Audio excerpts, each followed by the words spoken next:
Mercury की terms में श्रेया हम लोग प्रेशर मेजर करते हैं। टोटल हाइट आपको 1.54 मीटर दे रखी है ना? Yes sir. तो ये कितना हो जाएगा इतना पार्ट सिर्फ? माइनस कर देंगे 0.76। 76 सेंटीमीटर और that is equal to 760 mm of Hg और 760 mm of Hg is equal to 180 yes sir. है ना? ऐसे भी सोच सकते हो कि 760 mm of Hg mercury lifted है तो इसका मतलब 180 m हो गया। कैसे भी एक साइड से ऊपर से नीचे जैसे भी सोचना चाहो, 760 mm of मरकरी लिफ्टेड है तो उसका मतलब क्या हुआ, ये 180 m जो अभी जो प्रेशर है वो 180 m है। परफेक्ट। अब सेकंड केस में क्या हुआ कि मरकरी थोड़ा सा स्पिल हो गया। अज्यूम करो ये क्या हुआ, बेसिकली मरकरी को लिफ्ट कर दिया और ज्यादा, कितना लिफ्ट कर दिया, इसका 1.5 टाइम्स लिफ्ट कर दिया। अब जब ये लिफ्ट किया तो क्या करेंगे, 760 मतलब 760 प्लस 760 डिवाइड बाय 2, इतना नेट प्रेशर नया प्रेशर बन जाना चाहिए पी फाइनल। Yes sir. है ना? तो पी फाइनल पता है, पी इनिशियल पता है, क्या आप निकाल सकते हो फाइनल आंसर अपना टेम्परेचर के टर्म्स में? हाँ सर। ये जो स्पिलिंग हो गया है उससे थोड़ा सा कंफ्यूजन हो गया है कि मरकरी बाहर निकल गया। एक्चुअली ये पूरा ऐसे भी अज्यूम कर सकते हो कि पूरा मरकरी लिफ्ट अप हो गया। कितना लिफ्ट अप हुआ, हाइट आप में देखो और उससे अपना प्रेशर का आइडिया लग जाएगा। Yes sir. हुआ? हाँ। ठीक है।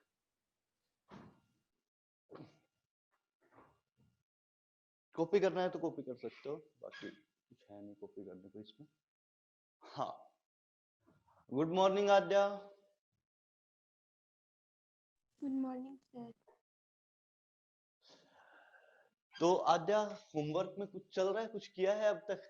नरेंद्र अवस्थी लगाया है? हाँ, गैशियस स्टेट गैशियस का वो स्टेट नरेंद्र अवस्थी से ही बना रहा है। तो कैसा चल रहा है उसमें? सारा इश्यूज तो आ रहे नहीं होंगे कुछ बन ना रहा कुछ? है। क्या? सारा तो नहीं बन रहा है, सारा नहीं बन रहा है? मतलब डाउट्स आ रहे हैं। हाँ, डाउट्स तो आएंगे ही आद्या, पूछना पड़ेगा डाउट्स तो। हाँ। तो कितने आ रहे हैं डाउट्स, कुछ आइडिया है कितने में से अभी कितने तक बन 2 रहे ही लेवल किए हैं। हैं? 2 लेवल कर लिए, लेवल 1 लेवल 2? हाँ। बहुत है, सफिशिएंट इनफ है नीट के लिए तो। आप ये बहुत दिन पहले ही होमवर्क दिए थे। गैशियस स्टेट का ना करने को? हाँ। हाँ कहा था मैंने, पर किया कितना वो मैं जानना चाह रहा था। ठीक डाउट है, तो बहुत है। डाउट है काफी। चलो मैं आपको टाइम दूंगा, अभी तो नहीं, 2 दिन तो नहीं मिल पाएगा, उसके बाद मैं आपको टाइम देता हूँ डाउट्स के लिए। ठीक है आद्या? ठीक है। हाँ, चलिए आशा ने कर लिया ज्वाइन। आशा, गुड मॉर्निंग आशा।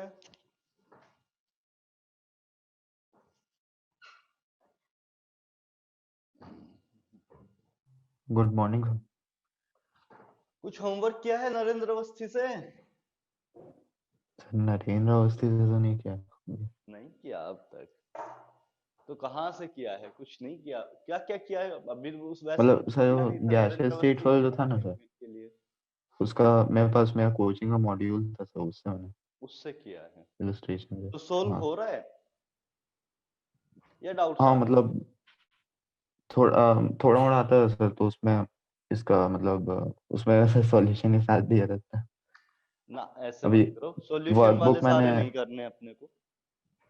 मॉड्यूल चाहिए, मैं मॉड्यूल भी भेज सकता हूँ। मॉड्यूल चाहिए आप लोगों को? जैसे मैं फिटजी का मॉड्यूल आप लोगों को भेज देता हूँ टेलीग्राम ग्रुप पे। ठीक है, आज मैं यस कर सर। दूंगा सेंड आपको। चलिए आज का जो नया टॉपिक रहेगा वो रहेगा हीट कैपेसिटी। सबसे पहले हीट कैपेसिटी से शुरू करते हैं। हीट कैपेसिटी एक्चुअली होता क्या है? कोई भी मैं एक सब्सटेंस लेता हूं, कोई भी रैंडम सब्सटेंस लिया, उसका टेम्परेचर अगर मुझे 1 डिग्री से राइज करना हो, उसके लिए जितनी भी हीट रिक्वायर्ड है उसे क्या बोलेंगे? Heat capacity. कोई भी सब्सटेंस है, रैंडम सब्सटेंस, उसका टेम्परेचर 1 डिग्री से राइज करना हो तो उसके लिए जो हीट रिक्वायर्ड होगा उसे क्या बोलेंगे, heat capacity. Amount of heat required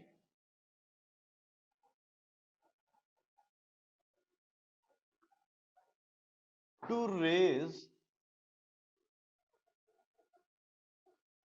temperature of a body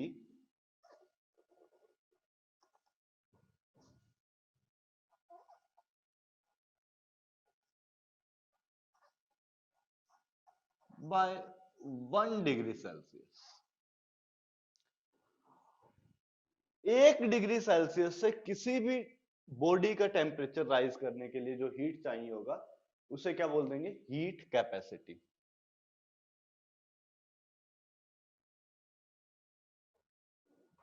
ये बात समझ आया? कुछ है नहीं वैसे, कोई भी एक रैंडम बॉडी लिया, उसको 1 डिग्री से टेम्परेचर राइज करने के लिए जितना भी हीट चाहिए होगा उसे हम लोग क्या बोल देंगे, हीट कैपेसिटी। और उससे ज्यादा से अगर रेस कर रहे तो वो उसको हीट कैपेसिटी नहीं बोलेंगे आद्या, उसको अच्छा। जस्ट हीट बोल देंगे, कितना हीट लिया है उसने। ओके, हीट कैपेसिटी अगर वर्ड यूज करना है तो 1 डिग्री से ही राइज करना पड़ेगा, मतलब डेफिनेशन में 1 डिग्री है। आपने मानो 5 डिग्री से राइज कर दिया, आद्या एक सिंपल सा 5 डिग्री से जितनी हीट रिक्वायर्ड है उसको डिवाइड बाय 5 कर दूं तो 1 डिग्री का निकल के आ जाएगा। हाँ। तो वैसे भी कर सकते हो।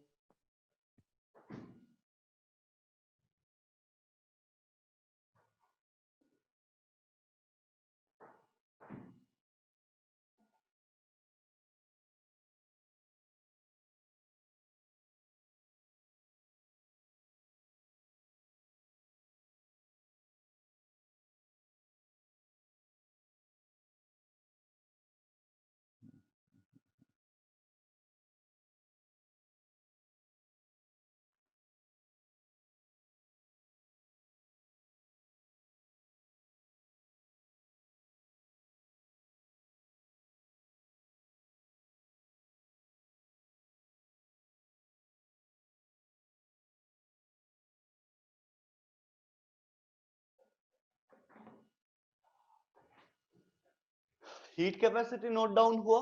The next term will be molar heat capacity.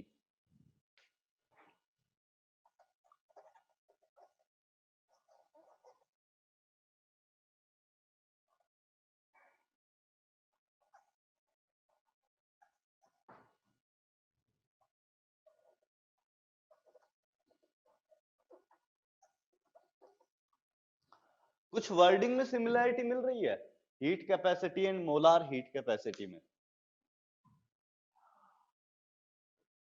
Molar heat capacity क्या होगा, amount of heat required to raise temperature of 1 mole of any substance by 1 degree Celsius. यहां पर क्या होगा, 1 mole of any substance by 1 degree Celsius. Molar heat capacity में आप सिर्फ 1 mole of substance लोगे। जो आपके पास हीट कैपेसिटी थी उसमें कितना भी सब्सटेंस हो सकता था, कितनी भी बड़ी बॉडी हो सकती है, कितना भी कुछ भी हो सकता है। लेकिन अगर मैं मोलार हीट कैपेसिटी की बात करूंगा तो मोलार हीट कैपेसिटी बड़ा स्पेसिफिक होगा। इसमें आपको लिखना पड़ेगा 1 मोल ऑफ सब्सटेंस को, जितना भी 1 मोल ऑफ सब्सटेंस को 1 डिग्री से टेम्परेचर राइज करने के लिए जितना भी हीट रिक्वायर्ड है वो कितना क्या हो जाएगा, वो कितना हो जाएगा, मोलार हीट कैपेसिटी। कुछ नहीं, बड़ा सिंपल सा, 1 डिग्री से राइज करने के लिए जितना भी हीट रिक्वायर्ड है for 1 mole of substance that should be molar heat capacity. So write down, या मैं लिख देता हूं, या लिख लो, amount of heat required to raise temperature of 1 mole of substance by 1 degree Celsius. amount of heat required to raise temperature of 1 mole of substance by 1 degree Celsius.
ये note down हुआ आप सबका?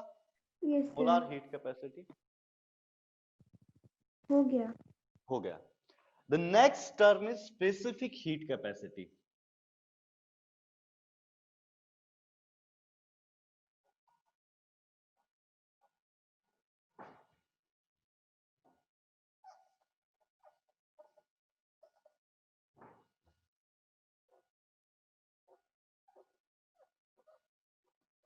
मोलार में तो idea लग जाता है, specific में आइडिया नहीं लगता है। स्पेसिफिक में क्या होता है? Amount of heat required to raise temperature of 1 gram of substance by 1 degree Celsius. Molar heat capacity में क्या ले रहे थे? 1 मोल ऑफ सब्सटेंस को 1 डिग्री से अगर टेम्परेचर राइज करनी तो जो भी हीट चाहिए होगा उसे मोलार हीट कैपेसिटी कह दिया। और अगर आपके पास स्पेसिफिक हीट कैपेसिटी है तो आप बोलोगे 1 ग्राम ऑफ सब्सटेंस को 1 डिग्री सेल्सियस से अगर टेम्परेचर राइज करें तो जो हीट रिक्वायर्ड हो उसे क्या बोलेंगे? Specific heat capacity. यहां पर 1 ग्राम है, मोलार में 1 मोल होता है। ये बड़ा डिफरेंस है। मोलार हीट कैपेसिटी में क्या आएगा? 1 मोल ऑफ सब्सटेंस, जबकि स्पेसिफिक हीट कैपेसिटी के अंदर क्या आएगा? 1 ग्राम ऑफ सब्सटेंस। आया?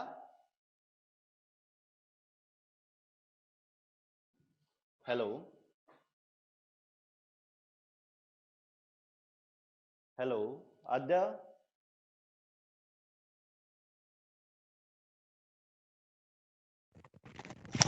सर समझ आवाज आया? कट रहा है। एक मिनट, मैं दोबारा रिपीट कर देता हूँ। स्पेसिफिक हीट कैपेसिटी क्या होगा? The amount of heat required to raise temperature of 1 gram of substance by 1 degree Celsius. Molar heat capacity में क्या था? 1 मोल ऑफ सब्सटेंस को 1 डिग्री सेल्सियस से राइज कर रहे थे, जबकि स्पेसिफिक हीट कैपेसिटी में 1 ग्राम ऑफ सब्सटेंस को 1 डिग्री सेल्सियस से राइज करेंगे टेम्परेचर, तो क्या हो जाएगा? Specific heat capacity. आया? हाँ सर आया। हाँ ठीक है, स्पेसिफिक हीट कैपेसिटी को भी आप लोग नोट डाउन कर लीजिए। Good morning Pranav. प्रणव का ज्वाइन नहीं हुआ है।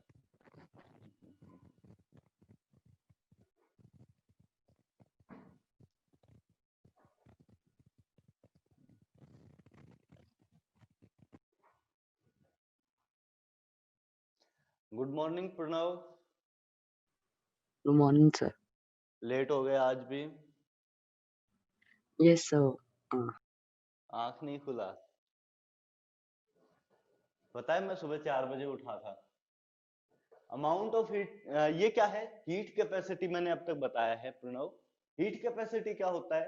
Amount of heat required to raise temperature of a body और temperature of any substance by 1 degree Celsius.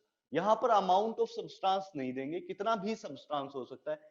मेरे पूरे का अगर मैं टेम्परेचर 1 डिग्री से राइज करता हूं तो मेरी हीट कैपेसिटी कितनी हो जाएगी? जो भी हीट रिक्वायर्ड है मुझे 1 डिग्री सेल्सियस से मेरा टेम्परेचर राइज करने के लिए, उसे क्या बोल देंगे? Heat capacity. जो भी हीट रिक्वायर्ड है मेरा टेम्परेचर 1 डिग्री से राइज करने के लिए, इस मार्कर का टेम्परेचर 1 डिग्री से राइज करने के लिए जो भी हीट रिक्वायर्ड होगी उसे क्या बोल देंगे? Heat capacity. उसी की जगह अगर मैं molar heat capacity word mention करता हूं तो मोलार हीट कैपेसिटी क्या होता है? Amount of heat required to raise temperature of 1 mole of substance by 1 degree Celsius. वो क्या हो जाएगा? Molar heat capacity. Specific heat capacity क्या होगा? स्पेसिफिक हीट कैपेसिटी होगा amount of heat required to raise temperature of 1 gram of substance by 1 degree Celsius. बात समझ आया? सर लिख लिया। हाँ ठीक है प्रणव, आप भी नोट डाउन एक बार जल्दी से कर लो। मोलार हीट कैपेसिटी में 1 mole of substance by 1 degree Celsius. Specific heat capacity में क्या लिखेंगे? The amount of heat required to raise temperature of 1 gram of substance by 1 degree Celsius.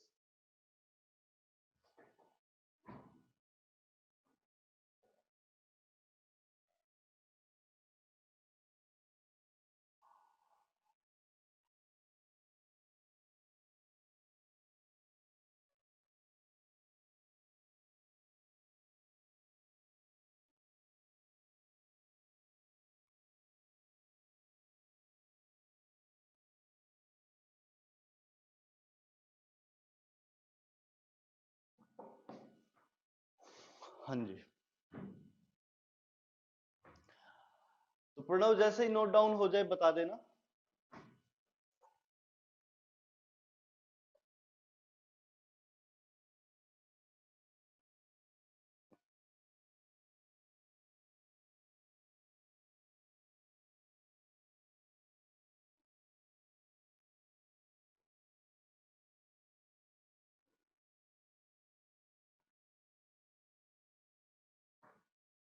हाँ जी, Shreya is there from your side और माइन? श्रेया, अभी भी कनेक्शन में कुछ इशू है क्या? कभी कभी आवाज लैग हो जा रही है, वीडियो भी लैग हो रहा है। अभी हो रहा है? नहीं, बीच में तो एक बार दिखाया था कि कनेक्शन अनस्टेबल है, लेकिन उसके बाद तो हट चुका है। मतलब कुछ 1 मिनट के लिए शायद आया था। यस सर, हो गया। अभी शायद नॉर्मल होना चाहिए, एक बार बताओ अगर नहीं है नॉर्मल तो। अरे अभी नॉर्मल दिखा रहा है, मतलब अभी सही है। 1 मिनट रुको।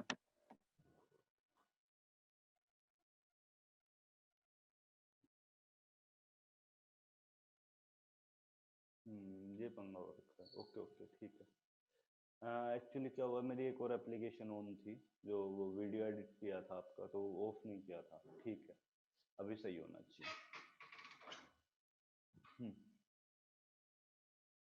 और तो कुछ ऑन नहीं है।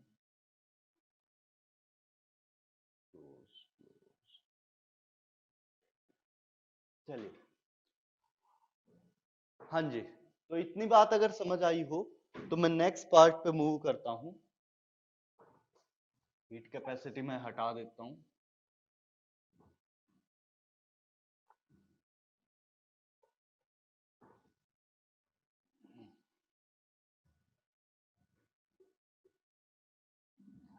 अब आप मुझे एक चीज बताइए, मैंने एक्सटेंसिव और इंटेंसिव प्रॉपर्टीज बताई थी, और एक्सटेंसिव और इंटेंसिव में एक माइन्यूट सा डिफरेंस होता है। माइन्यूट सा डिफरेंस क्या होता है?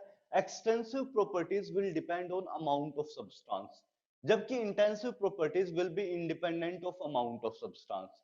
तो यहां पर 3 हीट कैपेसिटीज मैंने आपको बताई।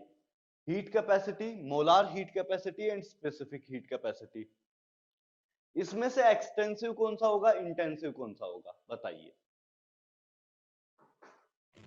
इंटेंसिव फर्स्ट वाला होगा, बाकी दो एक्सटेंसिव होगा। इंटेंसिव फर्स्ट वाला है, बाकी दोनों एक्सटेंसिव होगा। हाँ, फर्स्ट वाला इंटेंसिव क्यों है आद्या?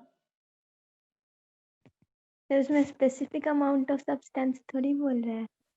नहीं, मैंने क्या कहा, मैंने आपको कहा कि intensive properties will sorry extensive properties will depend on amount of substance. अब मानो मैं हूं और मेरा सर है, सिर्फ मेरा सर है, मेरे सर की हीट कैपेसिटी एक अलग आएगी, क्योंकि कम हीट रिक्वायर्ड होगी। मेरे सर को 1 डिग्री से राइज करने के लिए, सर के टेम्परेचर को 1 डिग्री से राइज करने के लिए जो हीट रिक्वायर्ड होगी वो कम होगी एज कंपेयर टू मेरी पूरी बॉडी। तो हाँ, क्या मेरे सर और मेरी बॉडी का हीट कैपेसिटी सेम है? नहीं। प्रॉब्लम होगी, है ना? अमाउंट ऑफ सब्सटेंस पे डिपेंड किया। हाँ, एक और एग्जांपल लो, वुड का एक बहुत बड़ा ब्लॉक लिया, उसका टेम्परेचर 1 डिग्री से राइज करना है।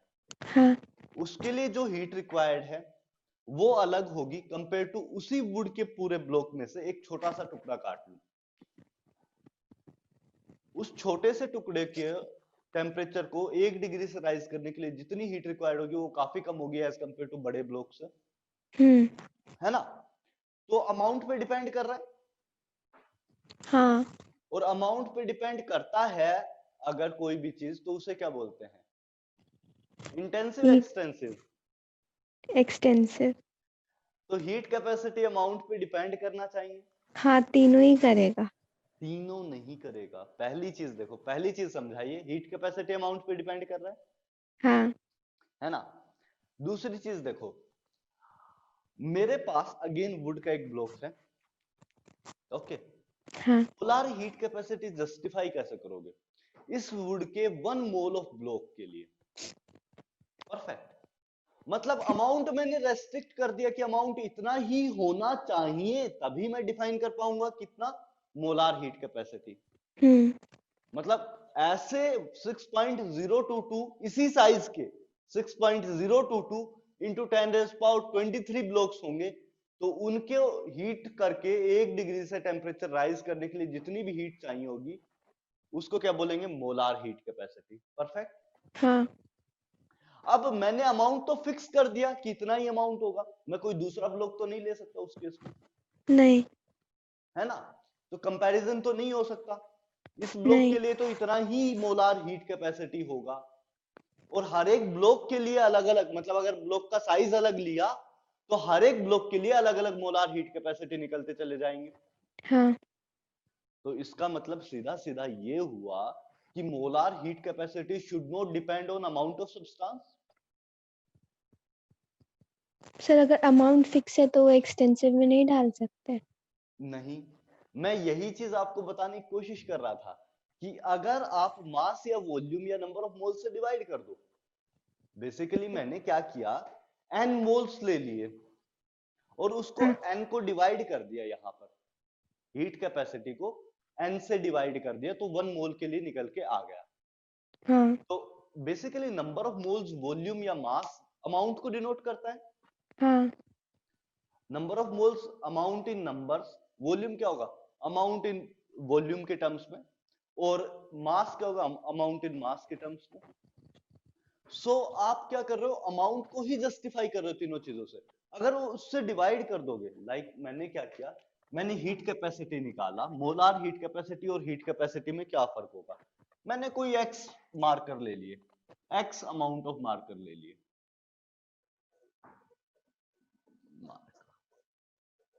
x नंबर ऑफ मार्कर्स लिए, या x मोल्स ऑफ मार्कर लिए, थोड़ा और इजी करने के लिए। तो मुझे उसके लिए मोलार हीट कैपेसिटी बोलना है, तो मुझे क्या करना पड़ेगा, इस x को डिवाइड करना पड़ेगा कितने से, sorry total heat capacity, total heat इस केस में रिक्वायर्ड कितना कर दिया, Q, the amount of heat required to raise x moles of raise temperature of x moles of marker by 1 degree Celsius is Q। मैं यहां पर एक statement बोल रहा हूं कि x मोल्स ऑफ मार्कर को 1 डिग्री से टेम्परेचर राइज करने के लिए Q हीट चाहिए, तो 1 मोल को कितनी चाहिए होगी, Q बाय x, ठीक है क्या? हाँ। और ये वैल्यू हमेशा फिक्स आएगी। फिक्स कैसे, अगर x की जगह मैं 2x लेता तो ये 2Q हो जाता। हाँ। फिर अगेन आप मोलार निकालने की कोशिश करते तो क्या हो जाता, 2Q बाय 2x, और 2 से 2 cancel, again Q by x आ जाता मोलार हीट कैपेसिटी, हाँ। है ना। तो मोलार हीट कैपेसिटी हर बार सेम निकलता जाएगा। हाँ। अगर मैं अमाउंट से बेसिकली डिवाइड कर रहा हूं इन टर्म्स ऑफ नंबर, मास और वॉल्यूम, अगर मैं उससे डिवाइड कर देता हूं अमाउंट से, तो आपका क्या हो जाता है, ये अमाउंट इंडिपेंडेंट टर्म बन जाती है, क्योंकि अमाउंट से तो ऑलरेडी डिवाइड कर दिया, उसमें जो अमाउंट की टर्म थी वो हट चुकी है। तो अगर आप अमाउंट से डिवाइड कर देते हो तो अमाउंट इंडिपेंडेंट हो जाती है, कोई भी चीज है, यहां पर हीट कैपेसिटी की बात कर रहा हूं, तो हीट कैपेसिटी अमाउंट इंडिपेंडेंट हो जाएगी, और अमाउंट इंडिपेंडेंट होते ही मैं क्या बोल दूंगा, इंटेंसिव होगी। हाँ। प्रणव क्या बोला, कुछ समझ आया? नो सर, पूरा नहीं आया सर। पूरा नहीं आया, थोड़ा लेट ज्वाइन किया तुमने। हीट कैपेसिटी का पता चला क्या होता है? यस सर, वो तो डेफिनेशन से पता चल गया। हाँ, तो मैंने क्या किया, देखो कोई भी सब्सटेंस में लेता हूं तो उसका टेम्परेचर राइज करने के लिए, उसका टेम्परेचर 1 डिग्री से राइज करने के लिए जो भी हीट रिक्वायर्ड है उसे क्या बोलते हैं, हीट कैपेसिटी। अब आप एक सिंपल सी चीज समझो, मैंने हीट कैपेसिटी जस्टिफाई कर दिया कि सब्सटेंस पे डिपेंड करेगा, मतलब अमाउंट ऑफ हीट कैपेसिटी क्या कर रहा है कि सब्सटेंस का हीट कैपेसिटी निकल के आएगा। अब कितना सब्सटेंस है इस चीज पे भी डिपेंड करना चाहिए, क्योंकि अगर मैंने एक ब्लॉक लिया उसका हीट कैपेसिटी अलग होगा, और दो ऐसे ही दो ब्लॉक ज्वाइन करके मिला दिए तो उनका हीट कैपेसिटी अलग आएगा। परफेक्ट। Yes sir. तो Pranav basically heat capacity amount dependent हो जाएगी, क्योंकि हीट कैपेसिटी में हम लोग अमाउंट जस्टिफाई ही नहीं कर रहे कि कितने अमाउंट के लिए। कोई भी बॉडी दे रखा है रैंडम, उसके लिए हीट कैपेसिटी हम लोग निकाल सकते हैं, कितना भी अमाउंट हो सकता है। मतलब अगर मुझे वाटर का हीट कैपेसिटी देखना है, और इजी टर्म्स में अगर मैं जाता हूं, तो वाटर ले लिया मैंने, 1 लीटर वाटर का हीट कैपेसिटी देखा अलग आएगा, और 2 लीटर वाटर देखा तो उसका हीट कैपेसिटी अलग आएगा। 1 यस लीटर सर। वाटर लूंगा तो हीट कैपेसिटी अलग आएगा, 2 लीटर वाटर लूंगा तो अलग हीट कैपेसिटी आएगा। लेकिन उसी की जगह मैं बोलूं मोलार हीट कैपेसिटी, तो 1 लीटर के अंदर कितने मोल्स होंगे? 1000/18। मोलार हीट कैपेसिटी में मैं पहले देखूंगा कि 1 लीटर के अंदर इस बॉडी का अगर मुझे मोलार हीट कैपेसिटी देखना है, तो सबसे पहले मैं नंबर ऑफ मोल्स निकालूंगा। 1 लीटर के अंदर 1000 grams divide by molar mass of water, that is 18। तो नंबर ऑफ मोल्स कितने आ जाएंगे? Number of moles should be 55.55। देख लेना कैलकुलेट करके, यही आने चाहिए। ठीक है Pranav, number of yes moles इतना आएगा।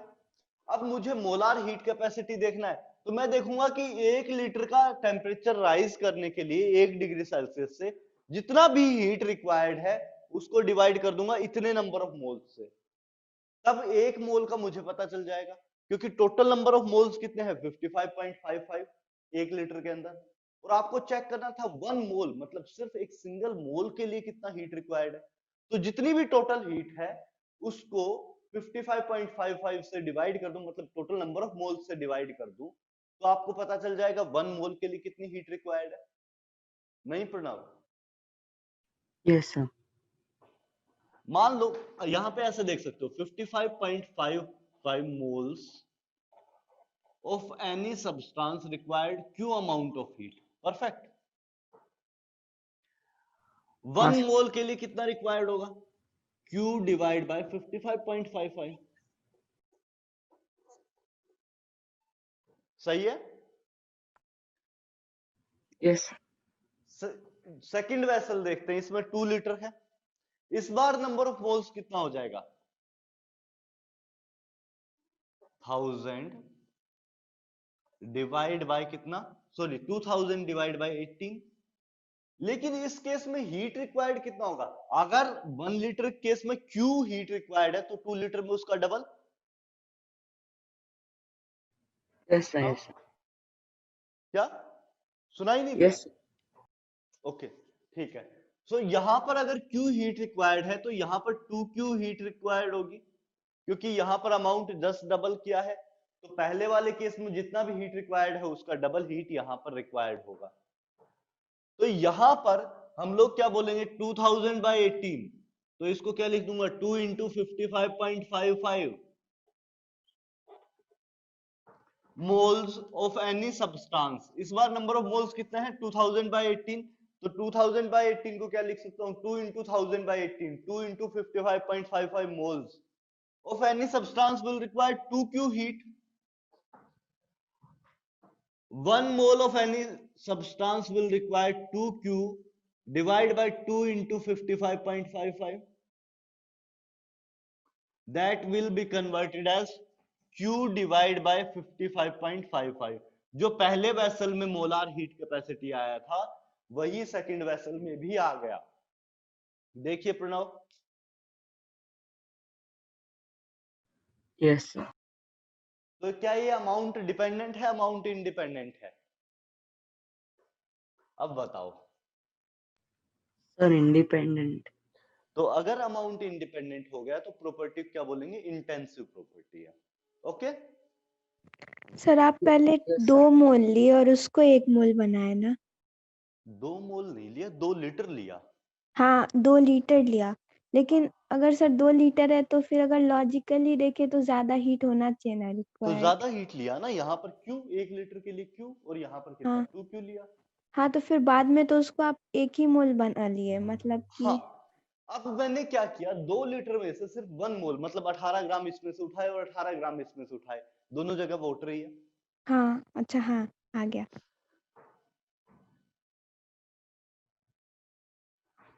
आया? तो इसे नोट डाउन कर लो, जो भी सब चीज समझ में आई हो। Yes sir.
हुआ? नहीं। कर लो।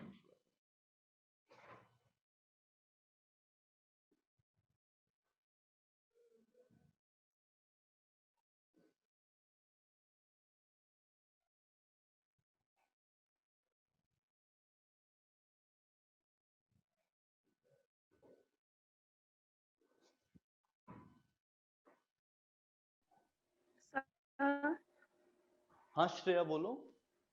बस एक बार हीट कैपेसिटी वापस समझा दीजिए कि वो कैसे इंटेंसिव। एक्सटेंसिव है हीट हाँ कैपेसिटी। हाँ अब देखो, मैंने 2 वेसल लिए, पहले वेसल में 1 लीटर लिया, दूसरे वेसल में 2 लीटर। हीट कैपेसिटी किसके लिए डिफाइन होगी? वेसल के लिए डिफाइन होती है। तो अगर मैं 1 लीटर लेता हूं तो अलग हीट कैपेसिटी निकल के आएगी, क्योंकि उसके लिए जो उसको 1 डिग्री से राइज करने के लिए जो भी हीट रिक्वायर्ड होगी वो कितनी होगी? Q। और 2 लीटर वाले को राइज करने के लिए कितनी रिक्वायर्ड है? 2Q। हीट कैपेसिटी चेंज हो रहा है according to amount of substance. 1 litre ले रहा हूं तो इतना, 2 लीटर ले रहा हूं तो इतना, है ना? हाँ तो यस अगर अमाउंट ऑफ सब्सटेंस के अकॉर्डिंग हीट कैपेसिटी चेंज हो रहा है तो कैसा हो जाएगा? एक्सटेंसिव हो जाएगा। हाँ नहीं आया या आया? बताओ। आया। आया। एक बार फिर से रिपीट करूं? नहीं समझा। ठीक है।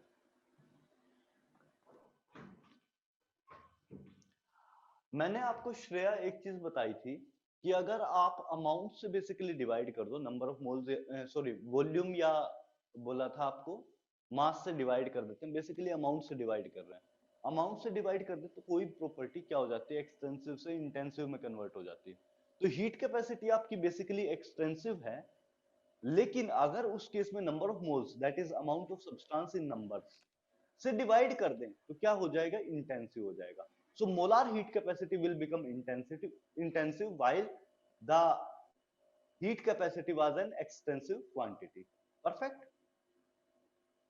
यस और स्पेसिफिक हीट क्या होगा?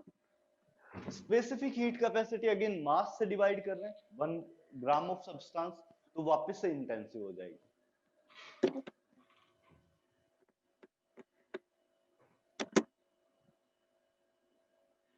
सर हो गया। हो गया। प्रणव हुआ? Yes, sir. ठीक है।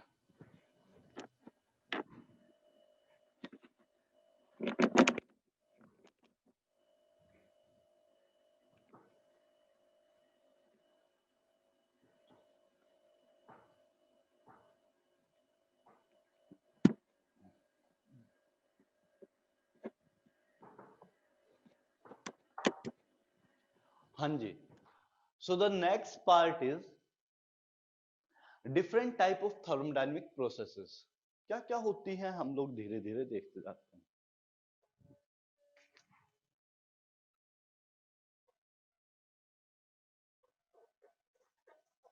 थर्मो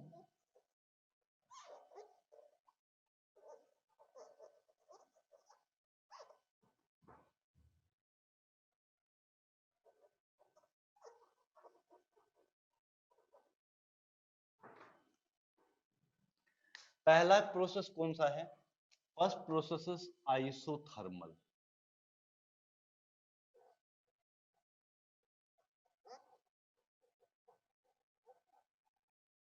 आइसो वर्ड कहीं पर भी आए इसका मीनिंग होता है सेम, और थर्मल आपको पता है टेम्परेचर रिलेटेड होगा। सो इस पूरी प्रोसेस के टाइम आपका टेम्परेचर सेम रहेगा। इस पूरी प्रोसेस के टाइम आपका टेम्परेचर सेम रहेगा। आइसोथर्मल प्रोसेस में होगा क्या, देखिए आपने काइनेटिक थ्योरी ऑफ गैसेस पढ़ा था। काइनेटिक थ्योरी ऑफ गैसेस में आप देखते थे कि velocity is a function of temperature, सिर्फ टेम्परेचर डिपेंडेंट फंक्शन था। अगर गैस सेम रखें तो उस केस में सिर्फ टेम्परेचर डिपेंडेंट फंक्शन था वेलोसिटी, और velocity is directly related to kinetic energy. Velocity is directly related to kinetic energy और मोमेंट। और एक और चीज भी समझो, अगर टेम्परेचर सेम रखा जाए तो कोई भी सब्सटेंस हो सेम टेम्परेचर पर अगर है तो इंटरनल एनर्जी उसका सेम आना चाहिए, मोलार इंटरनल एनर्जी।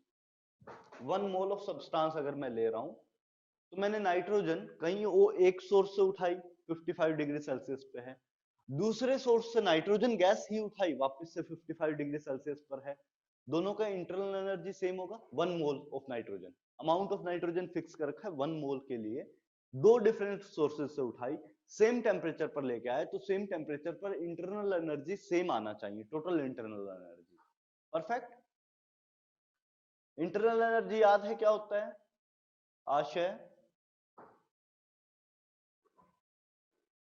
आशय इंटरनल एनर्जी क्या होता है?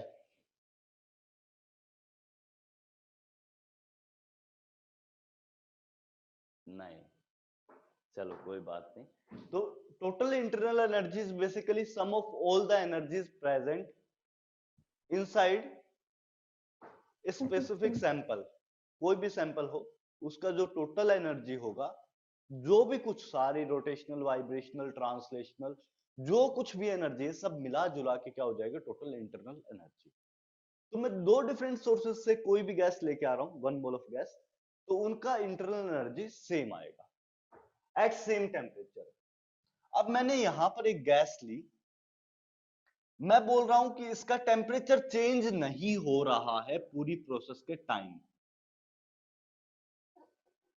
Temperature should remain constant. तो इसका मतलब क्या होगा, जब भी मैं इस गैस को हीट करूंगा, थोड़ा मेरा डायग्राम खराब है तो झेलना। हाँ जी, तो मैंने यहां पर क्या लगा दिया, एक पिस्टन लगा दिया। पिस्टन अनहिंज्ड है। अनहिंज्ड मतलब यहां से बांधा हुआ नहीं है इसको, ये फ्रीली मूव कर सकता है ऊपर नीचे। अब जैसे जैसे इस गैस को अगर आप हीट करोगे, टेम्परेचर राइज नहीं करना चाहिए, तो जो भी हीट आप सप्लाई कर रहे हो वो सारी की सारी कन्वर्ट हो जाएगी इस पिस्टन को राइज करने में। परफेक्ट।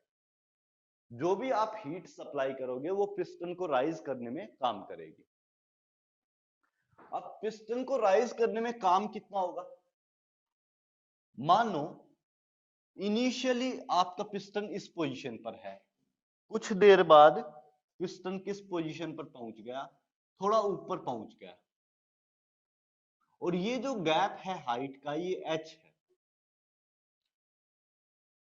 इनिशियली यहां पर था, फाइनली कहां पर पहुंच गया? यहां पर। हाइट का गैप कितना? h। ओके, पिस्टन थोड़ा सा ऊपर मूव कर गया है, क्योंकि गैस को नीचे से मैंने हीट किया तो हीट कहीं तो जाएगी, तो वो क्या करेगा? इस पिस्टन को ऊपर की तरफ राइज कर रहा है। तो आइसोथर्मल प्रोसेस के अंदर कितना होगा? ये पिस्टन राइज हो जाए कुछ h हाइट से। अब देखो, आप क्या बोल सकते हो? फोर्स इंटू एरिया अगर मैं करता हूं, फोर्स इंटू एरिया करता हूं, सॉरी फोर्स इंटू डिस्टेंस में करता हूं, तो ये क्या हो जाता है, work done, distance displacement, word सही डिस्प्लेसमेंट है, work should be equal to force into displacement F dot D, और ये वेक्टर होगा, ये भी वेक्टर होगा, सही है। ऐसा होता है क्या, न्यूटन के लॉ वगैरह वगैरह, पता नहीं क्या क्या था। तो work should B force into displacement, यहां पर फोर्स की वैल्यू मुझे नहीं पता, डिस्प्लेसमेंट की वैल्यू भी मुझे नहीं पता। डिस्प्लेसमेंट शायद मुझे पता है, h हाइट की डिस्प्लेसमेंट है। डिस्प्लेसमेंट कितना है, h हाइट से डिस्प्लेस किया है पिस्टन को यहां से यहां, तो पिस्टन को यहां से यहां मूव किया है, मतलब डिस्प्लेसमेंट मुझे पता है कितना है, h, तो F इंटू एच कर दूं मैं, हाइट h है, परफेक्ट। एक और चीज होती है, pressure is equal to force upon area. Area कौन सा होगा, ये वाला एरिया, इसका जो पिस्टन का जो एरिया होगा, क्रॉस सेक्शनल एरिया, उस एरिया को यहां पर यूज किया है। सो फोर्स अपॉन एरिया मतलब यहां से जितना फोर्स लग रहा था नीचे से, और ये टोटल एरिया, इस एरिया पे वो फोर्स लग रहा है, ये वाला टोटल एरिया है जिस एरिया पर फोर्स लग रहा है। So force divide by area is equal to pressure, यही प्रेशर का वैल्यू होता है। तो मैं फोर्स को लिख सकता हूं प्रेशर इंटू एरिया, ठीक है क्या। अब देखो, फोर्स की जगह मैं क्या रख देता हूं, pressure into area, pressure into area into height. अब वापस से एक चीज आती है, इस एरिया को इस हाइट से मल्टीप्लाई कर दूं तो क्या मुझे ये टोटल वॉल्यूम निकल कर आ जाएगी क्या,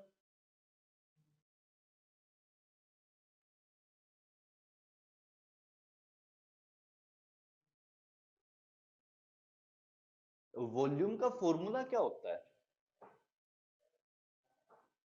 वॉल्यूम का formula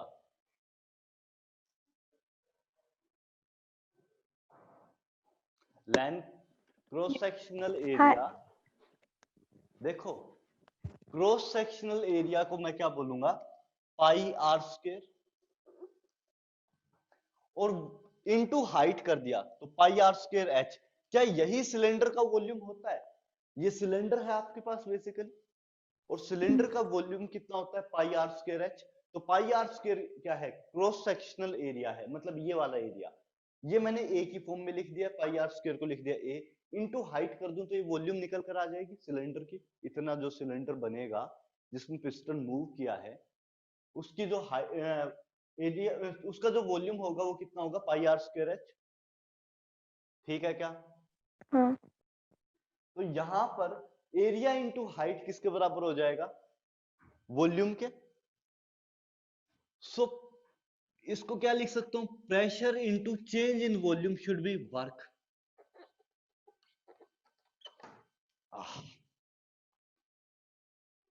pressure into change in volume should B work, क्योंकि चेंज इन वॉल्यूम कितना, ये वाला, तो इनिशियल वॉल्यूम ये थी, फाइनल वॉल्यूम ये है, चेंज इन वॉल्यूम कितना, ये वाला पार्ट, तो प्रेशर इंटू डेल वी कर दिया, change in volume, that should B work.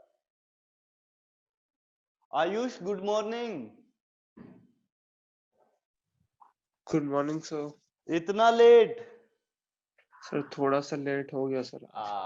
गलत बात, बहुत कुछ निकल गया। चलिए, ये वर्क वाला फंडा समझ आया या नहीं आया आद्या? हाँ सर, आया पक्का?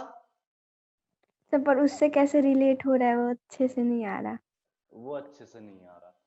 यहां पर आपके पास एक सिलेंडर लिया, इतना वॉल्यूम का, इतनी हाइट है, कुछ भी वॉल्यूम V मान लो, इसकी V1 मान लो, ओके। मैंने क्या किया, जैसे ही इसको कुछ अमाउंट ऑफ हीट सप्लाई की, मैंने बोला सिस्टम आइसोथर्मल रहेगा।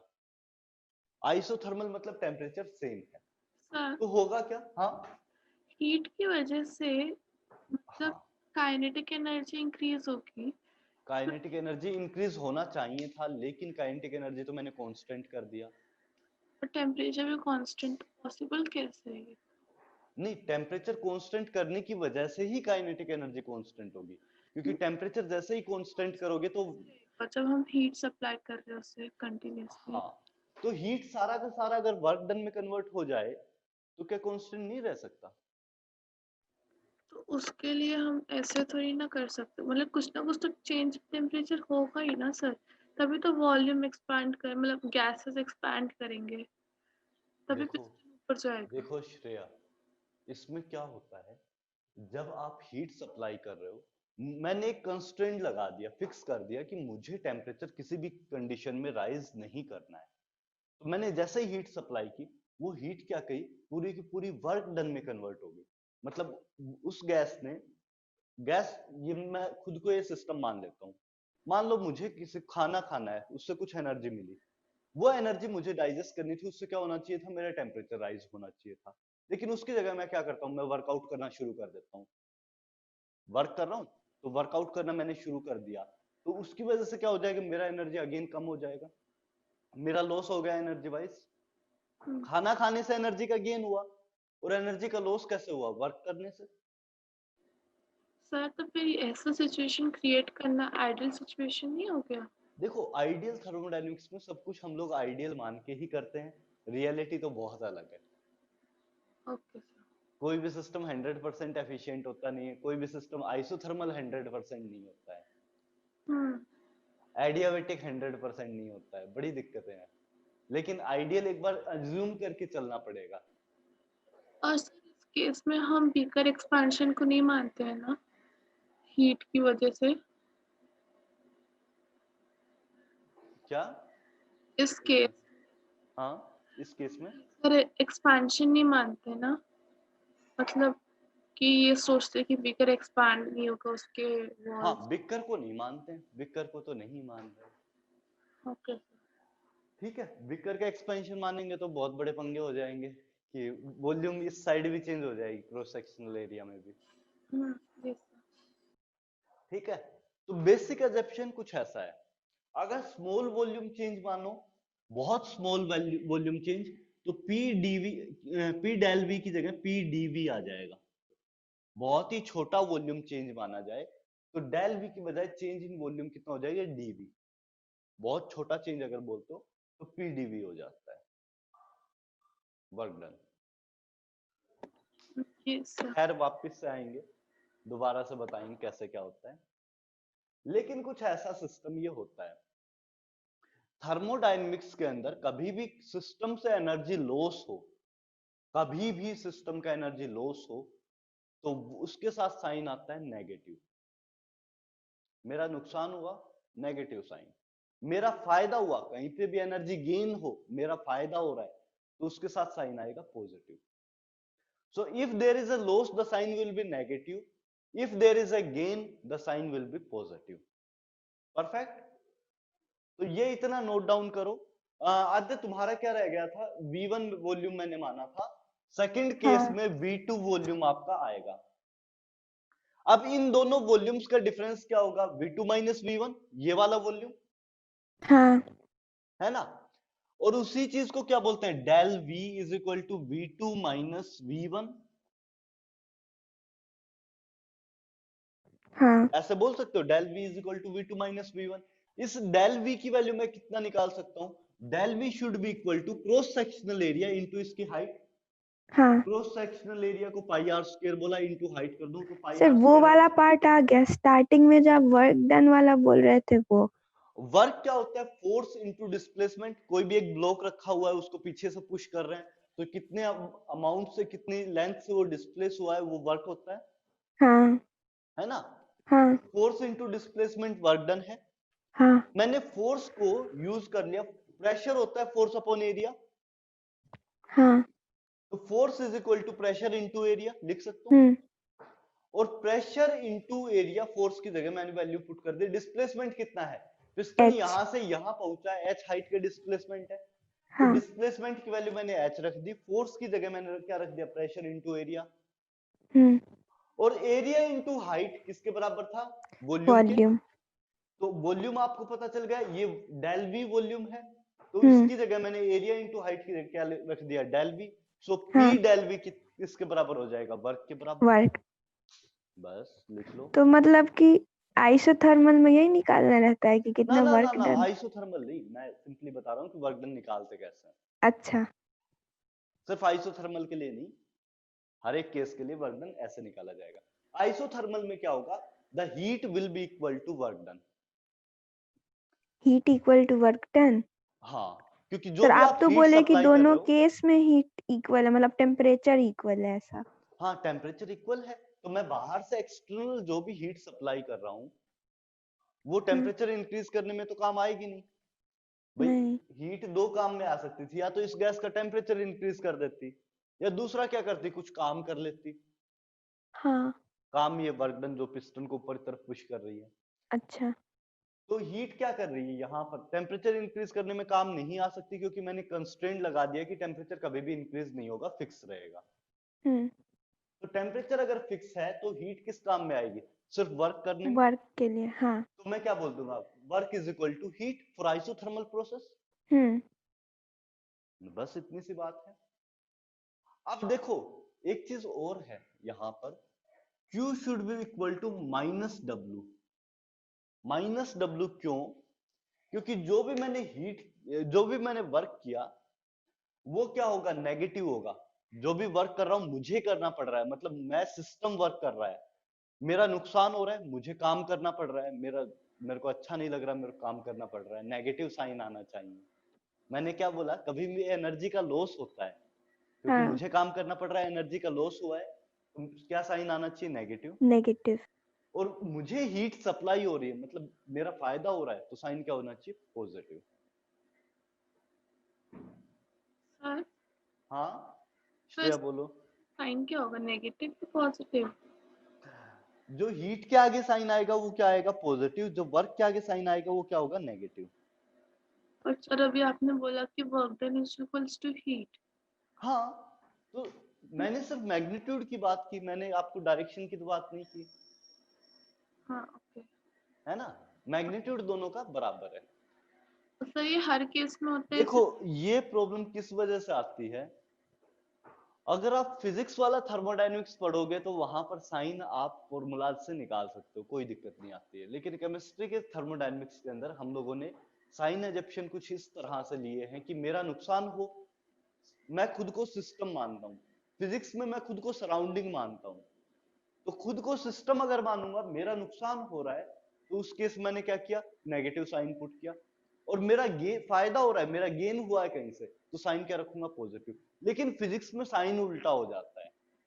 फिजिक्स में भी थर्मोडायनेमिक्स है, आपके सिलेबस का पार्ट है, और उसमें क्या होगा कि साइन उल्टा हो जाएगा, क्योंकि उसमें मैं खुद को सराउंडिंग मानूंगा। और सराउंडिंग को अगर हीट मिल रही है, मतलब सिस्टम उस पर काम कर रहा है, तो साइन क्या हो जाएगा, पॉजिटिव।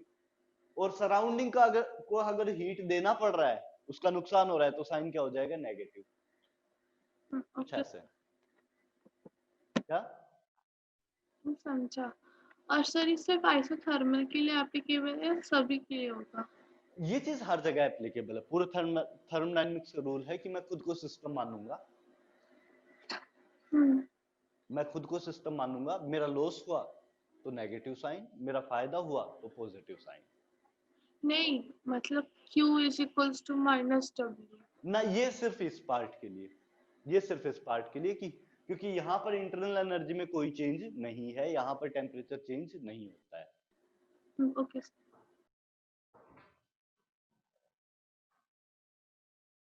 नोट डाउन कर लो ये पार्ट।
जैसे ही नोट डाउन हो जाए बता देना।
हाँ, नोट डाउन हो गया। Yes sir. चलो बहुत बढ़िया। प्रणव। यस सर, हो गया। चलो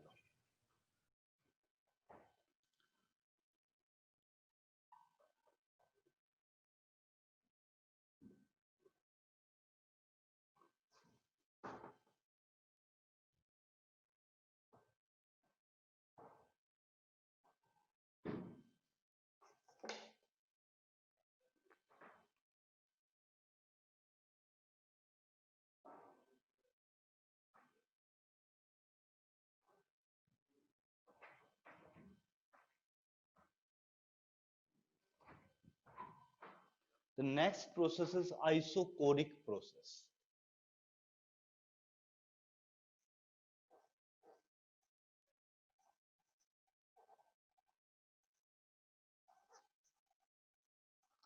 आइसोकोरिक प्रोसेस में क्या करेंगे हम लोग, यहां पर हिंजिंग कर देंगे। हिंजिंग मतलब यहां से रेस्ट्रिक्ट कर दिया कि ये पिस्टन मूव नहीं कर सकता।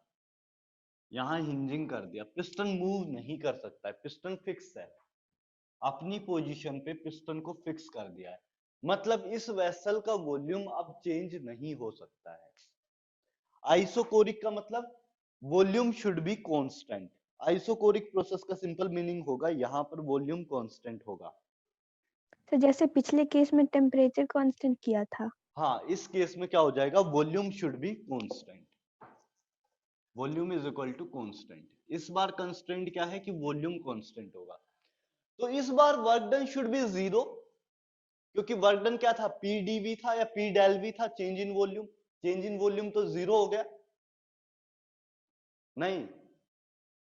हाँ।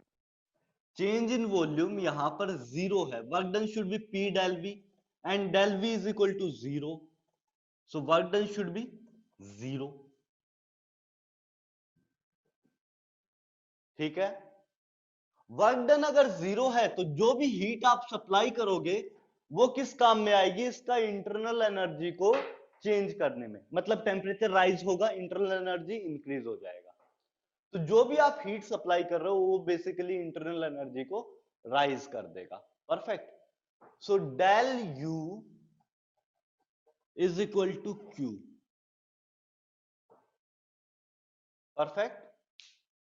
Change in internal energy, internal energy में कितना चेंज हुआ वो बराबर होगा जितनी भी आप हीट सप्लाई कर रहे हो उसके। नहीं आद्या, हाँ लेकिन वर्क डन तो हो ही नहीं रहा।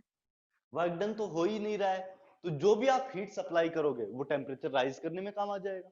हाँ। काम तो कुछ करेगा नहीं, बैठे बैठे खा रहा है, पेट बढ़ा रहा है। ओके। तो जो भी हीट सप्लाई कर रहे हो वो इंटरनल एनर्जी को, that is temperature, basically temperature dependent होती है इंटरनल एनर्जी। सो आप बेसिकली जो भी हीट सप्लाई करोगे वो इंटरनल एनर्जी में चेंज करने में काम आएगा। इंटरनल एनर्जी को कुछ इंक्रीज कर देगा या डिक्रीज कर देगा। अगर आप हीट रिमूव कर रहे हो तो डिक्रीज कर देगा, आप हीट सप्लाई कर रहे हो तो इंक्रीज कर देगा। सो हाँ change in internal energy will be equal to Q, heat के बराबर हो जाएगा जो भी आप हीट सप्लाई कर रहे हो। आया? Yes sir. चलो प्रोसीड करो, लिख लो इस पार्ट को भी।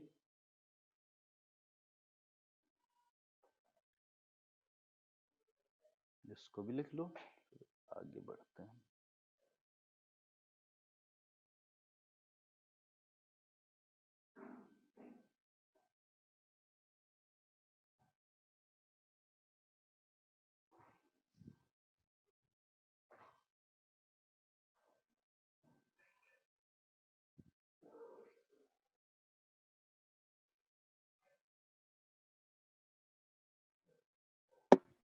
सर हाँ श्रेया बोलो। तो एक बार वापस समझा देंगे, मेरा कनेक्शन थोड़ा सा unstable. Volume is constant, volume constant है श्रेया।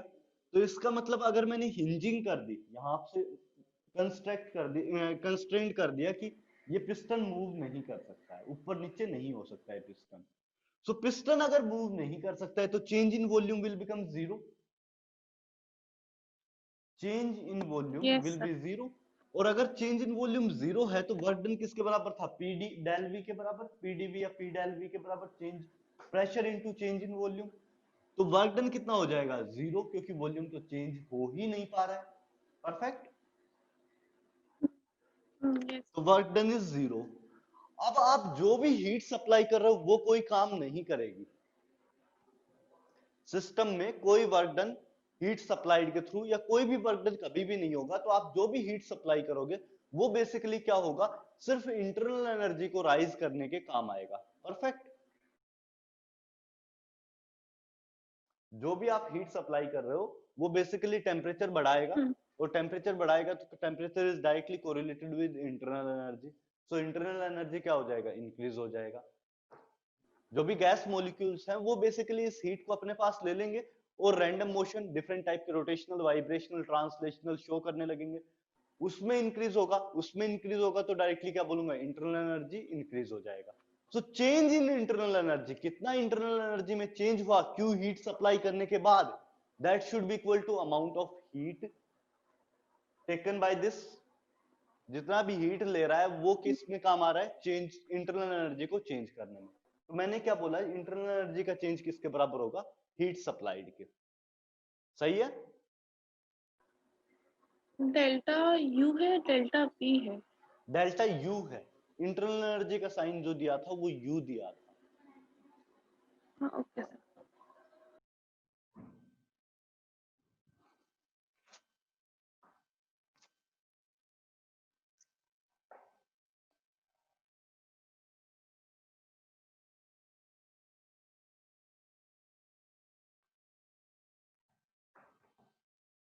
इसको श्रेया जल्दी से नोट डाउन कर लो, फिर बताओ मुझे जैसे ही हो जाता सर जो हम लोग हीट प्रोवाइड कर रहे हैं वो टेम्परेचर इंक्रीज कर रहा है, और उसको हम लोग मतलब कि लास्ट देखो में बोलेंगे हीट प्रोवाइड इंटरनल करेंगे। एनर्जी। देखो हीट प्रोवाइड कर रहे हैं वो किस काम में आ रहा है? टेम्परेचर आप देख पाते हो। हीट प्रोवाइड, जो भी हीट आप प्रोवाइड कर रहे हो वो क्या करेगा? मॉलिक्यूल्स के पास जाएगा। अब मॉलिक्यूल उससे किसी भी टाइप का मोशन बना सकता है, रोटेशन बना सकता है, वाइब्रेशन बना सकता है, या क्या बना सकता है? ट्रांसलेशनल बना सकता है ना? मतलब मूवमेंट शो करने लग सकता है, काइनेटिक एनर्जी हाँ इंक्रीज कर सकता है। तो हीट सप्लाइड बेसिकली किस फॉर्म में जाएगा? उसके रोटेशनल, वाइब्रेशनल, ट्रांसलेशनल या डिफरेंट टाइप की एनर्जीज को इंक्रीज करने में, है ना? मॉलिक्यूल्स की। हाँ सो अगर मॉलिक्यूल्स की एनर्जी इंक्रीज हो रही है तो मैं क्या बोलूंगा? इन सारी एनर्जीज के सम को क्या बोला था? Total internal energy, internal energy. है ना? तो हाँ इंटरनल एनर्जी को इंक्रीज करने में काम आ रहा है, यही है। हाँ तो उसी को इक्वल कर दिया मैंने। Change in internal energy is equal to Q. हाँ सर आया। आया पक्का? ये यस बड़ा सर। कंफ्यूजिंग पार्ट है। हाँ मतलब कि जो हम लोग इसमें हीट प्रोवाइड कर रहे हैं वो अंदर अलग अलग मोशन कर रहा है मॉलिक्यूल्स में, और उस सबको हाँ टोटली बोल देंगे इंटरनल। बिल्कुल। तो ये जैसे ही नोट डाउन हो जाए बताओ मुझे।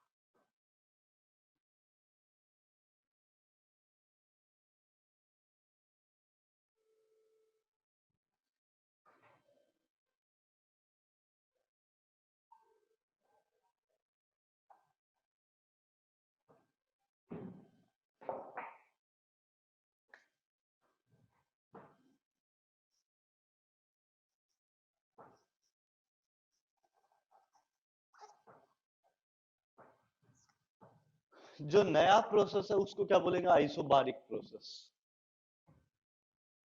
जो नया प्रोसेस है उसको आइसोबारिक प्रोसेस बोलेंगे। आइसोबारिक प्रोसेस क्या होता है? यहां पर वॉल्यूम की जगह प्रेशर कांस्टेंट हो जाता है। अब तक आपने वॉल्यूम कांस्टेंट किया था, अब क्या करेंगे? Pressure should be constant.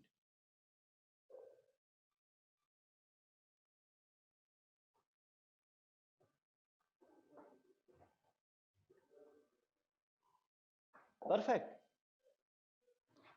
Pressure should be constant. Even though अगर आप प्रेशर कांस्टेंट का कंस्ट्रेंट अज्यूम ना भी करो, तो मैं किसी भी वेसल को क्यू अमाउंट ऑफ हीट अगर मैं देता हूं, तो वो किस किस काम को करने में काम आ सकती है। यहां पर ये जो क्यू हीट दे रहा हूं वो बेसिकली डिस्ट्रीब्यूट हो सकती है इंटरनल एनर्जी को चेंज करने में और कुछ वर्क करने में, अगर हिंजिंग नहीं है तो। अगर यहां पर हिंजिंग नहीं है तो उस केस में ये जो क्यू हीट सप्लाइड है ये किस किस में काम आएगी? ये आपकी काम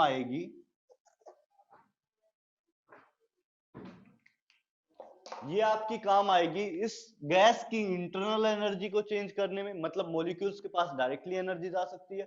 दूसरा किस काम में आ सकती है? कि ये गैस कुछ थोड़ा बहुत वर्क कर दे। परफेक्ट। कोई भी रैंडम सिस्टम लेता हूं, कोई कंस्ट्रेंट नहीं, थर्मोडायनेमिक कंस्ट्रेंट कोई नहीं है यहां पर। तो अगर मैं क्यू हीट सप्लाई करता हूं तो वो किस काम में आएगी? इसकी इंटरनल एनर्जी को चेंज करने में।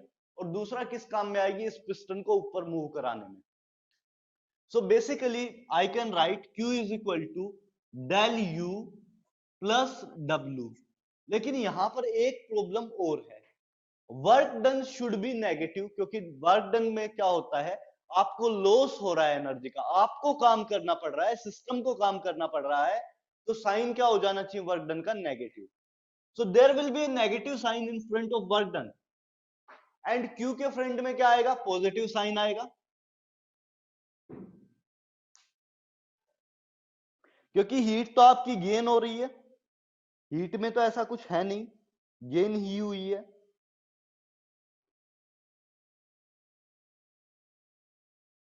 हीट तो आपकी गेन ही हुई है, हीट में कोई फर्क नहीं आया है। वर्क डन क्या हो जाएगा? नेगेटिव हो जाएगा, क्योंकि वर्क करना पड़ रहा है। तो यहां से एक इक्वेशन निकाल सकते हैं, डेल यू किसी भी सिस्टम के लिए वैलिड होगी, work done plus Q. Change in internal energy should be work done plus heat supplied. सही है क्या? साइन मैंने किसके अकॉर्डिंग पुट किए? यूजुअली क्या होना चाहिए था? जो भी क्यू हीट सप्लाई कर रहा हूं वो वर्क डन प्लस इसमें इंटरनल एनर्जी के चेंज में डिस्ट्रीब्यूट हो जाएगी। सो मैंने क्या लिखा? Q is equal to del U plus work done का साइन क्या होगा? वर्क आपको करना पड़ रहा है, आपका एनर्जी का लॉस हुआ है तो नेगेटिव साइन, और हीट आपने सप्लाई की है तो पॉजिटिव साइन। इंटरनल एनर्जी, क्योंकि सिस्टम में ही एनर्जी है तो आप कोई साइन नहीं लिखोगे, पॉजिटिव ही लिखा हुआ है, मतलब बेसिकली जो है वही है। कोई लॉस या गेन यहां पर नहीं है तो इंटरनल एनर्जी एज सच लिखना पड़ेगा।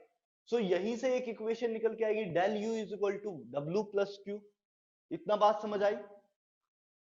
हाँ श्रेया, इतनी बात समझ आई? यस इस चीज को हम लोग क्या बोलते हैं? First law of thermodynamics. और सबसे ज्यादा इंपॉर्टेंट लॉ है ये। सेकंड लॉ भी इंपॉर्टेंट है, लेकिन फर्स्ट लॉ सबसे पहले आया था। थर्मोडायनेमिक्स में 3 लॉज हैं। जीरोथ लॉ, ये कहीं नहीं सुना होगा, zeroth law, first law and second law. ये जीरोथ लॉ और सिस्टम्स में नहीं आता।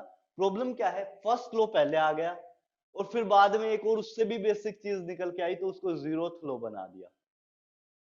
तो खैर, फर्स्ट लॉ ऑफ थर्मोडायनेमिक्स क्या है? Del U should be equal to work done plus heat supplied. Okay, इसे भी नोट डाउन कर लो। इसे क्या बोलते हैं? फर्स्ट लॉ ऑफ थर्मोडायनेमिक्स, किसी भी सिस्टम के लिए वैलिड है। फर्स्ट लॉ ऑफ थर्मोडायनेमिक्स इसे बोला जाता है। मतलब इसमें कुछ भी कांस्टेंट नहीं है? इसमें कोई भी कांस्टेंट नहीं है, किसी भी सिस्टम के लिए वैलिड कर सकते हो। क्योंकि अगर कुछ भी कांस्टेंट करोगे तो इसमें चेंजेस आते जाएंगे। अगर आपने वॉल्यूम कांस्टेंट कर दिया तो वर्क डन 0 हो जाएगा, Q will become equal to del U। Perfect. Temperature constant कर दिया तो डेल U 0 हो जाएगा, work will be equal to sorry Q will become equal to -W। हमने अभी हाँ अभी देखा सर, था। आया। तो इससे सब कुछ निकल के आ जाएगा हम्म, अलग अलग टाइप के सिस्टम्स के लिए, रख सकते हैं। है ना। तो इस टाइप से आप देख सकते हो। हाँ श्रेया, कुछ डाउट है? हाँ, बट इसमें हम प्रेशर तो कांस्टेंट रख ही सकते हैं। प्रेशर कांस्टेंट रख सकते हो डायरेक्टली।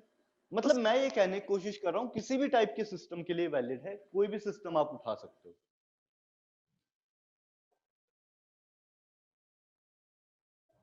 मतलब कांस्टेंट हो ना हो। हाँ कांस्टेंट हो ना हो हर एक सिस्टम के लिए, बाद में कांस्टेंट अगर कुछ आता है तो उस चीज को हटा दो, यही इक्वेशन उसके लिए वैलिड हो जाएगी। जैसे अगर मैंने यहाँ पर वॉल्यूम कांस्टेंट किया तो ये हिंजिंग हो जाएगी, वर्क डन शुड बी 0, तो वर्क डन को 0 रख देंगे, Q will become equal to del U। Okay, so first law of thermodynamics कुछ ऐसा है। स्टेटमेंट में लिखो तो energy can neither be created nor be destroyed but can be converted from one form to another form. यहां पर इसका statement क्या होगा फर्स्ट लॉ ऑफ थर्मोडायनेमिक्स का? Energy can neither be created nor be destroyed but can be converted from one form to another form. First law of thermodynamics का equation statement क्या होगा? Energy can neither be created nor be destroyed but can be converted from one form to another form.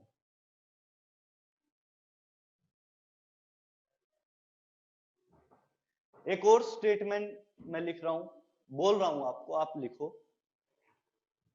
It is impossible to design any perpetual machine. It is impossible to design any perifactual machine. It is impossible to design any perifactual machine. ये perifactual machine क्या होती है? कोई ऐसी machine जो continuously आपको energy देती जाए। मतलब कैसे? ये क्या बात हुई सर? ऐसी मशीन कैसे बन सकती है जो continuously एनर्जी देती जाए? ऐसी मशीन ऐसे हो सकती है, आप ऐसे समझो कि एक व्हील को मैंने रोटेट कर दिया, जनरेटर है उसकी शाफ्ट को मैंने रोटेट कर दिया, और आप सोचो कि जनरेटर की शाफ्ट फॉरएवर घूमती रहे तो आपका इलेक्ट्रिसिटी फॉरएवर आपको मिलती रहेगी। ऐसा होता नहीं है, बट ऐसे अज्यूम करके देखो तो ऐसी मशीन क्या बोल देंगे? पेरिफेक्चुअल मशीन, जो अनलिमिटेड एनर्जी खुद से सप्लाई करती रहे, जो एनर्जी को क्रिएट करने लग जाए।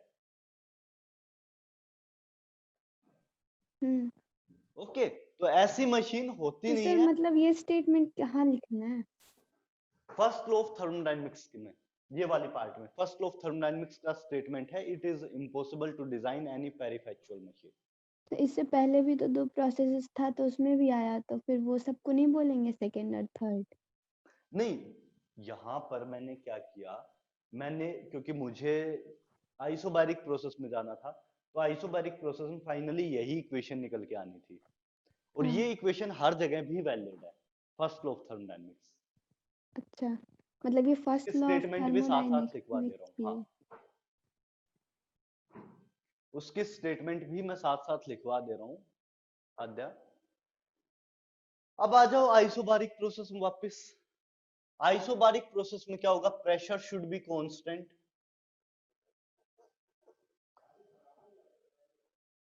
प्रेशर शुड बी कांस्टेंट, तो जो भी आप हीट सप्लाई करोगे that should be equal to del U minus W, और फाइनली यही इक्वेशन निकल के आ जाएगी, क्योंकि जो भी हीट सप्लाई कर रहे हो वो आपका पिस्टन को ऊपर खिसकाने में, और क्योंकि पिस्टन को ऊपर खिसकाऊंगा तो ऊपर से प्रेशर इंक्रीज हो जाएगा। या प्रेशर इंक्रीज करने की बात मत बोलो, जो भी आप हीट सप्लाई कर रहे हो वो कैसे होगा? हाँ प्रेशर भी इंक्रीज होगा वैसे तो, लेकिन समझाऊं कैसे इस बात को, समझ पाओगे? सॉरी, प्रेशर तो कांस्टेंट है ही, जो भी मैं हीट सप्लाई कर रहा हूं वो प्रेशर आ जाएगा एटमॉस्फेरिक प्रेशर के बराबर। तो जैसे ही आप हीट सप्लाई करोगे, अगर आप प्रेशर बढ़ाने की कोशिश करोगे उसकी जगह क्या हो जाएगा? वॉल्यूम चेंज हो जाएगा, या ऐसे नहीं बोलूं, देखो देखो देखो देखो थोड़ा सा इसको मैं कम वर्ड्स में समझाने की कोशिश करता हूं। मेरे पास एक गैस है, यहां पर मैंने एक वेसल लिया, उसके अंदर गैस फिलअप कर दी। गैस का प्रेशर कितना है, ऊपर से एटमॉस्फेरिक प्रेशर जितना भी लग रहा है वो प्रेशर गैस का प्रेशर है। परफेक्ट। अब जब आप इसको हीट करोगे तो मॉलिक्यूल ज्यादा स्पीड से अपना मोशन शो करने लगेंगे, और ज्यादा स्पीड से अगर मोशन शो करेंगे तो इस पिस्टन पर ज्यादा स्पीड से स्ट्राइक करेंगे। ज्यादा स्पीड से स्ट्राइक करने लगेंगे तो प्रॉब्लम होगी। प्रॉब्लम क्या होगी कि प्रेशर इंक्रीज हो जाएगा, क्योंकि मैंने आपको दिखाया था कि गैस के मॉलिक्यूल्स जब स्ट्राइक करते हैं तो उसी की वजह से प्रेशर बिल्डअप होता है। आप गैस के मॉलिक्यूल जाके धक्का मारेंगे तभी उसी की वजह से प्रेशर बिल्डअप होगा। सो आपका प्रेशर बढ़ना चाहिए, तो हम लोग क्या करेंगे, प्रेशर जैसे ही बढ़ेगा ऊपर की तरफ एटमॉस्फेरिक प्रेशर, नीचे से ज्यादा प्रेशर लगा तो पिस्टन ऊपर की तरफ मूव कर जाएगा, और पिस्टन अगर ऊपर की तरफ मूव कर गया तो क्या होगा, number of molecules of gas striking the piston will be less as compare to the previous case. So कम गैस मॉलिक्यूल स्ट्राइक करेंगे तो धीरे धीरे प्रेशर रिड्यूस होने लगेगा, and pressure will ultimately become equal to atmospheric pressure, और उस case में ये इक्विलिब्रियम में आ जाएगा। इक्विलिब्रियम मतलब इसी पोजीशन पर रुक जाएगा, 1 एटमॉस्फेयर के बराबर वापस से प्रेशर पहुंच जाएगा। सो प्रेशर कांस्टेंट का सिंपल मीनिंग हुआ कि पिस्टन आपका ऊपर मूव कर गया है, कुछ वर्क हुआ है, कुछ हीट भी इंक्रीज हुई है, इंटरनल एनर्जी भी इंक्रीज हुई है। So we can say that Q will be distributed in internal energy as well as work done. तो यहां से आप लिख सकते हो del U will become equal to Q plus W। आज ये क्या बोला, कुछ समझ आया या नहीं? सर आप बोल रहे हैं कि प्रेशर हम लोग कांस्टेंट कर दे रहे हैं।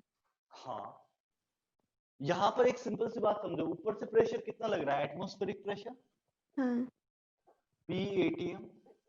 अब नीचे की तरफ से जैसे ही आप हीट सप्लाई करोगे तो क्या होगा, गैस के मॉलिक्यूल्स की इंटरनल एनर्जी बढ़ेगी। हाँ इंटरनल एनर्जी बढ़ रही है तो बेसिकली काइनेटिक एनर्जी बढ़ रही है, हम्म और काइनेटिक एनर्जी बढ़ रही है तो मॉलिक्यूल्स जाके यहाँ ज्यादा तेजी से तो वो स्ट्राइक कर रहे हैं। स्ट्राइकिंग वाला समझ आया, पर ये तो प्रेशर इंक्रीज होगा ना, हाँ, तो फिर प्रेशर वो इंक्रीज हुआ तो क्या होगा, पिस्टन ऊपर की तरफ मूव करने लगे, क्योंकि नीचे से प्रेशर ज्यादा लग रहा है, ऊपर से प्रेशर कम है। हाँ और कब जाके रुक जाएगा, जब दोनों प्रेशर बराबर हो जाएंगे, हाँ तो एक्सपेंशन हो जाएगा इस केस में, हाँ, तो कुछ फिर वर्क होगा, प्रेशर कांस्टेंट रहेगा। फाइनली प्रेशर कांस्टेंट हो गया।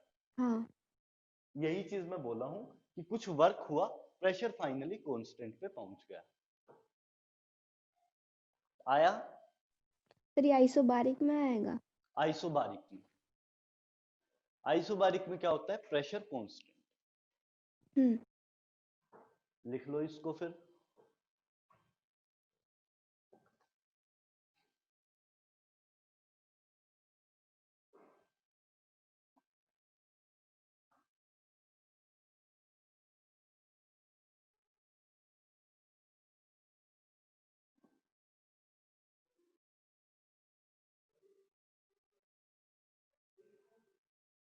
तो पहले तो प्रेशर पर ज्यादा था और फिर जब पिस्टन मूव कर गया तो प्रेशर कम हो गया, तो फिर सेम थोड़ी हुआ।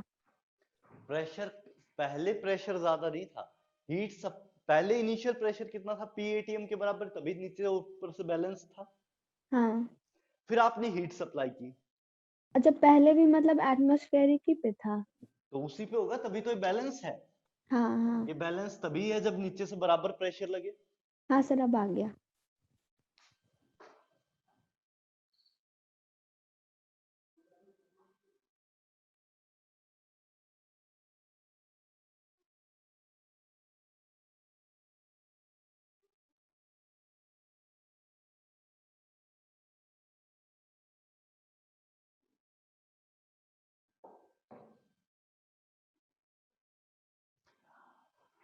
ये अगर नोट डाउन हो गया हो तो मैं लास्ट प्रोसेस पे आता हूं।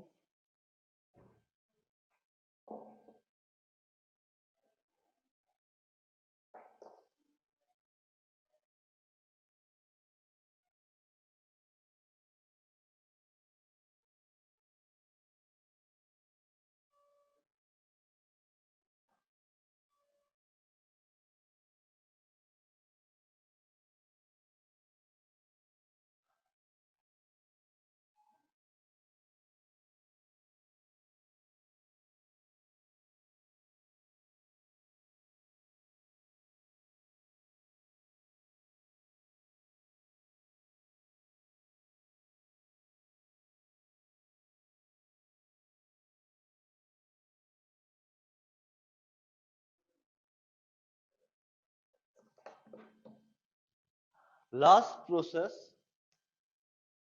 ये नोट डाउन हुआ आद्या? यस सर, हो गया। Last process is adiabatic.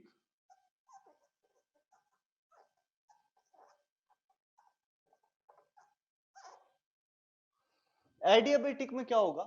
Adiabatic में आइसोलेटेड सिस्टम होगा। Isolated system.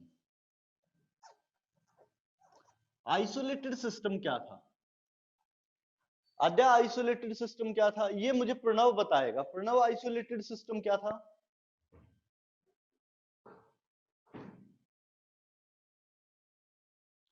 Pranav, isolated system क्या था? प्रणव है? नहीं, हाँ है तो सही। प्रणव, आइसोलेटेड सिस्टम क्या होता था?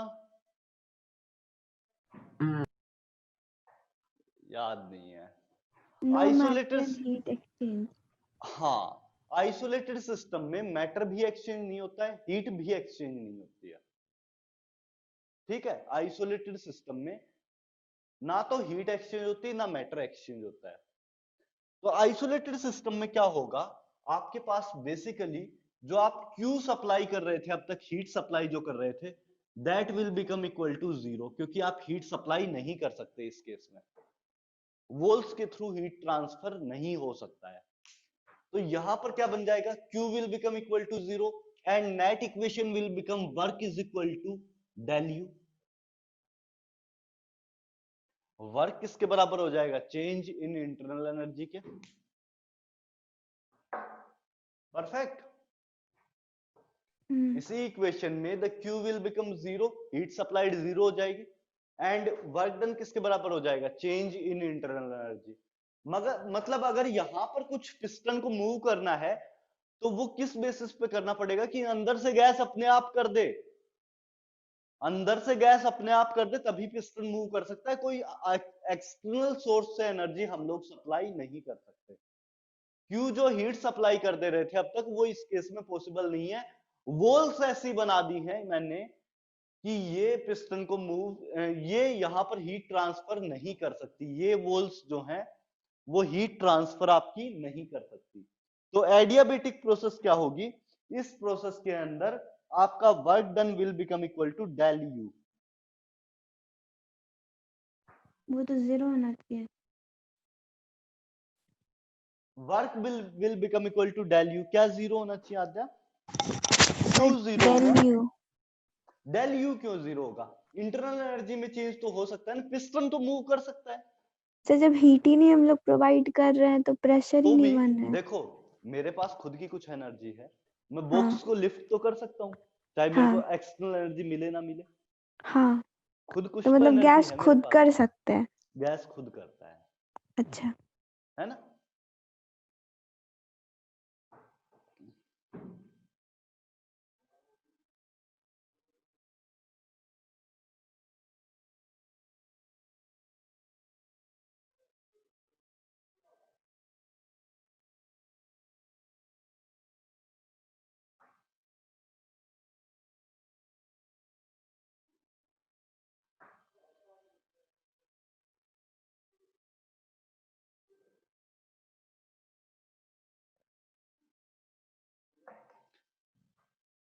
ये जैसे ही नोट डाउन हो जाए बता देना।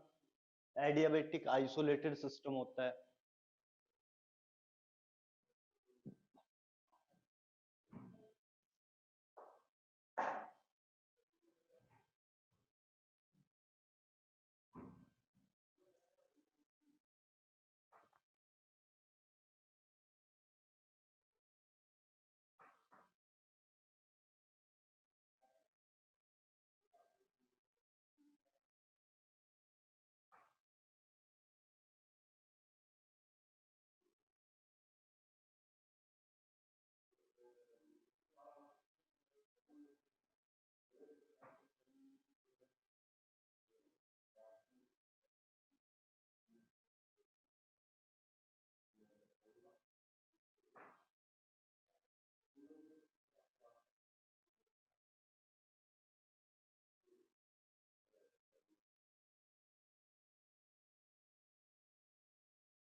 हाँ जरा नोट डाउन हो गया। हाँ सर, हो गया। चलिए तो आज का क्लास हम लोग यहीं एंड करेंगे। ओके, ठीक है। Bye thank you everyone. Sir. Thank you so much.